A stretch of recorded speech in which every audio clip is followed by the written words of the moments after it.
क्योंकि next 100 days बहुत बड़ा डिफरेंस क्रिएट करने वाले हैं। तो एक प्रो टिप देना चाहता हूं मैं, एक की जगह चलो 2 लो, ऐश करो, ठीक है। ये वाली बस आदत आप में होनी चाहिए कि कोई अगर आपको कोई फ्री की चीज दे रहा है तो आप उसे ग्रैब कर, और जो ये दोनों टिप बताई आप इन्हें यूज करेंगे अगर, मैं गारंटी देता हूं जेईई मेन का जब पेपर दे के आप बाहर आएंगे आप कहेंगे कि हाँ सर आप बहुत ज्यादा हेल्प मिली।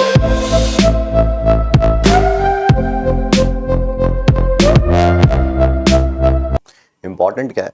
क्लास लेना, आपका भी और मेरा भी।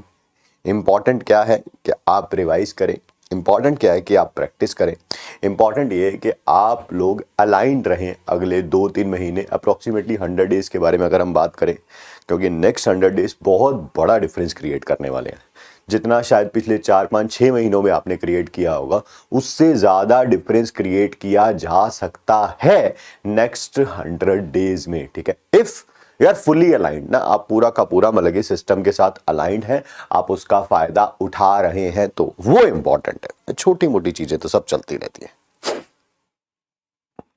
ठीक है। देखो कुछ बच्चे बता रहे हैं मुझे भी कफ है, ख्याल रखिए बेटा आप भी अपना, ठीक है।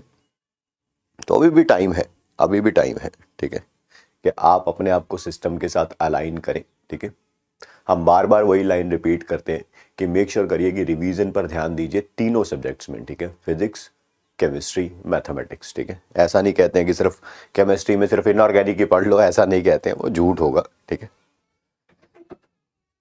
रिवीजन के लिए बहुत सारी टिप्स आपको बताई हैं, ठीक है। रिवीजन के लिए बहुत सारी टिप्स आपको बता रखी हैं कि आपको कैसे रिवाइज करना चाहिए, कैसे नहीं करना चाहिए, ठीक है। जो आपका चैप्टर वीक है थोड़ा सा, ये भी ऑब्वियसली जो भी टीचर पढ़ाता होगा, ठीक है, चाहे फिजिक्स हो, केमिस्ट्री हो, मैथ हो, वो थोड़ा बहुत बता ही देता है कि इस चैप्टर में से कितना क्वेश्चन आ सकते हैं, कितने नहीं आ सकते हैं, ठीक है। उस हिसाब से भी थोड़ी स्ट्रैटेजी बनाइए।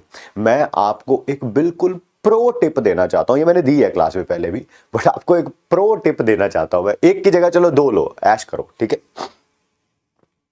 एक प्रो टिप तो ये है कि पिछले 5-6 साल के जो पेपर हुए हैं, ठीक है, खासकर 5 भी नहीं तो 2017 से 2017, 2018, 19, 20, 21, 5 साल ही लगा लो, ठीक है।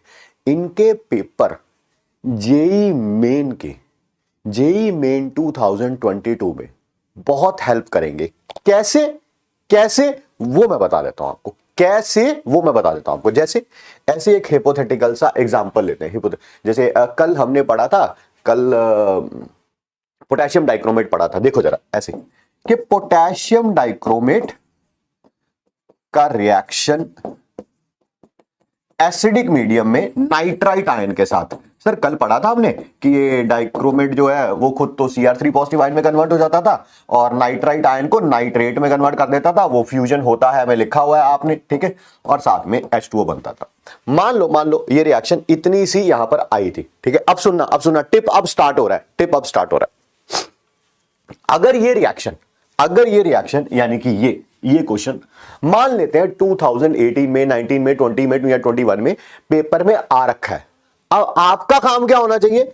आपको देखना चाहिए, अच्छा ये क्वेश्चन है, potassium dichromate is working as an oxidising agent in acidic medium. अच्छा, एसिडिक मीडियम से अगर ये क्वेश्चन आ रखा है तो हो सकता है मैं पूरा एसिडिक मीडियम रिवाइज करूं, हो सकता है ये वाला क्वेश्चन आ जाए पेपर में, और हो सकता है पेपर में ये क्वेश्चन आ जाए, हो सकता है इसके ऊपर सर ने न्यूमेरिकल कराया था वो आ जाए। आप समझ पा रहे हैं उस क्वेश्चन को कैसे देखना है?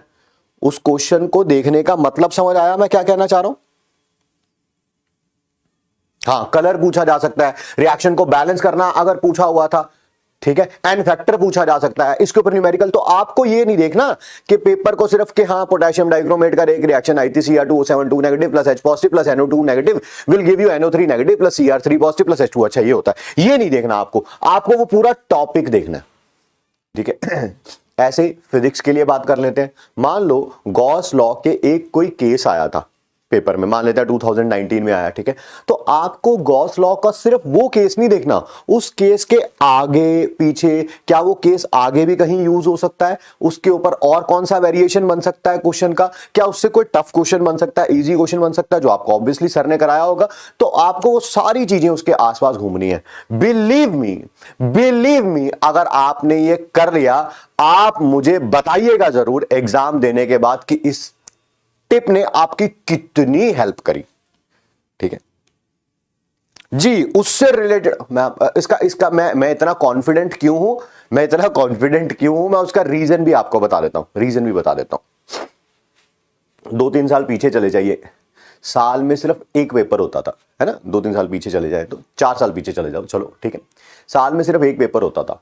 अब साल में एक पेपर होता था तो 30 क्वेश्चन का अंदाजा लगाना बड़ा मुश्किल हो जाता है किसी भी टीचर के लिए। पता तो तब भी होता है बट फिर भी बड़ा मुश्किल हो जाता है। अब इन्होंने क्या किया है पिछले 1-2 सालों से, ठीक है, इतने पेपर ले लिए हैं कि कुछ नया बनाना खासकर केमिस्ट्री में बड़ा मुश्किल होगा। तो इनको क्या करना पड़ेगा, टॉपिक्स की रीशफलिंग करनी पड़ेगी कि पोटेशियम परमैंगनेट का एसिडिक मीडियम में ऑक्सीडाइजिंग एजेंट पूछ लिया 2020 में, तो हो सकता है 2022 में या तो ऑक्सीडाइजिंग एजेंट एसिडिक मीडियम में दोबारा पूछेंगे या न्यूट्रल या बेसिक में दोबारा पूछेंगे। तो इनके पास कुछ है नहीं। अब समझ आ रहा है मैं मेरे कॉन्फिडेंस होने का रीजन? जी बिल्कुल, नया बनाना इम्पॉसिबल हो रहा है एंटी के लिए, ये बिल्कुल बात सच है यार। केमिस्ट्री में तो कर लो कम से कम जो मैं बोल रहा हूं, ठीक है। तुम्हें अगर लगता है किसी और सब्जेक्ट में नहीं हो सकता तो केमिस्ट्री में तो कर ही लो, मेरी बात मान के, फायदे में ही रहोगे, ठीक है। मैं ये नहीं कह रहा हूं कि पीडब्ल्यू सिस्टम नहीं कराएगा, उसे कराएगा, बहुत अच्छे तरीके से कराएगा, ठीक है। बट कुछ ऐसे चैप्टर्स होते हैं जिनमें टीचर का रोल बहुत कम होता है, उनमें से जेईई मेन में फ्री के क्वेश्चन आ रहे हैं, फ्री के। एक होता है लूटने वाली, बस आदत आप में होनी चाहिए कि कोई अगर आपको कोई फ्री की चीज दे रहा है तो आप उसे ग्रैब कर लें, ठीक है। कईयों में आदत होती है वो फ्री की चीज भी ग्रैब नहीं करते, फिर वो अब क्या बोले उन लोगों के बारे में, ठीक है। बट फ्री में चीजें मिल रही हैं। वो कौन कौन से चैप्टर है जी? मैंने बताया था, एनवायरमेंटल केमिस्ट्री, ठीक, chemistry in everyday life, polymers, ठीक है, इन और ऑर्गेनिक में एक टॉपिक है purification and characterisation of organic compound, GOC में पढ़ते हैं उसे, ठीक है भाई। ये इन 4 चैप्टर्स में से मिला के 3-4 मतलब कि 2-3-4 क्वेश्चन आ ही रहे हैं। फ्री के नंबर है ये, फ्री के, लूट सकते हो लूट लो, वो तुम्हारी मर्जी पे। कई लोग पता क्या करेंगे, नहीं इन चैप्टर्स को हम लास्ट में करेंगे, सबसे बड़ी बेवकूफी वही है।